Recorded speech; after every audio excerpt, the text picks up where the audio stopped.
जय श्री कृष्ण, हरे कृष्णा कृष्ण कृष्ण हरे हरे, राधे राधे। स्वागत है आपका हमारे अपने चैनल अद्भुत गोपाला में।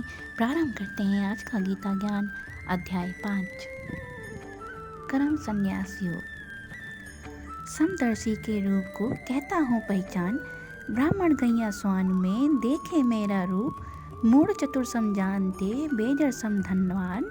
इति पंचम अध्याय में कहते हैं भगवान, हे कुंती सुत ध्यान से सुनो लगाकर कान।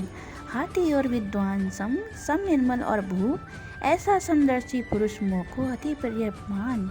योग और समदर्शा सम पांडव तू जान। अर्जुन पूछ रहे हैं, हे केशव, त्याग कर्म और फल रहित कर्म की श्रेष्ठता का आपने बखान किया है, फिर भी इनमें से अति कल्याणकारी कर्म कौन सा है जिससे मेरा कल्याण हो सके, वह आप मुझे बताइए। इस पर श्री कृष्ण बोले कि हे अर्जुन, त्याग कर्म और फल रहित कर्म की श्रेष्ठता एक समान है, लेकिन निष्काम कर्म साधन की सरलता के कारण श्रेष्ठ माना गया है। हे कुंती, जो इस कार्य को श्रेष्ठ जानता है वह दुख एवं सुख से रहित सन्यासी प्रवृत्ति का होता है।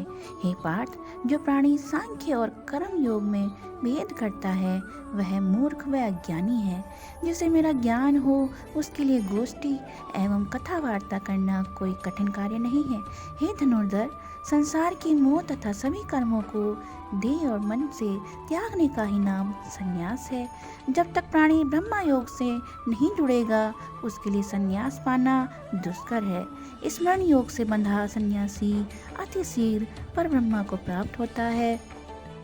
निष्काम कर्म के बिना संन्यास कर्म का होना असंभव है तथा निष्काम कर्म द्वारा ही परम तत्व की प्राप्ति सरलता से हो जाती है। निष्काम कर्मी सभी प्राणियों में एक ही तत्व को मानकर निष्काम भाव से कर्म करते हुए भी निर्लेप रहता है, अतः उसे कर्मों का दोष नहीं व्यापता। जैसे जल में कमल निर्लेप रहता है वैसे ही वह प्राणी की वासना से निर्लेप रहता है।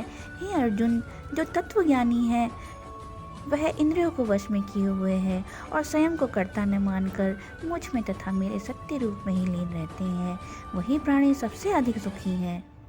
हे पार्थ, ये सारा संसार माया का खेल है और मुझे इस संसार से कोई प्रयोजन नहीं है। मैं न किसी से पुण्य कराता हूँ और न किसी को पाप करने के लिए प्रेरित करता हूँ। जो प्राणी अज्ञानी है वह अज्ञान से मोहित होकर पाप करता है। जो प्राणी मुझ में निर्लेप और ईश्वर को न्यारा समझते हैं उनके मन में कभी अज्ञान नहीं उपजता।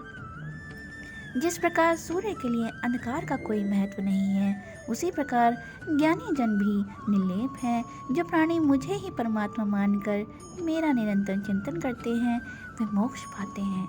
हे अर्जुन, जिससे सभी जीवों के प्रति सद्भाव है वह समदृष्टि पंडित कहलाता है। उसे तू हर बंधन से मुक्त हुआ समझ। हे कुंती नंदन, जिसकी आत्मा ब्रह्मा के साथ जुड़ी हुई है उसने ही सच्चा अविनाशी सुख पाया है। अतः ऐसे ही प्राणी विषय भोगों को त्याग कर आत्मा का सुख भोगते हैं। वे इंद्रियों को भोगने की मोह माया से सदैव दूर रहते हैं।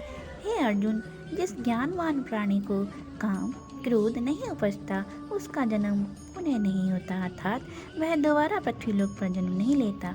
जो योगी अंतरात्मा के आनंद से आनंदित रहते हैं और अंत ज्योति से ही प्रकाशमान है वे ब्रह्मा रूप होकर ब्रह्मा को प्राप्त होते हैं। जो षष्टिगत प्रपंचों से विमुख होकर इंद्रियों को वश में करके भवों के मध्य ध्यान केंद्रित करके प्राण और अपान वायु को अपने अंदर समाकर मन विवेक तथा इंद्रियों को जीत लेता है और क्रोध को त्याग कर सदैव ब्रह्मा का ध्यान करता है, उसे ही मोक्ष की प्राप्ति होती है।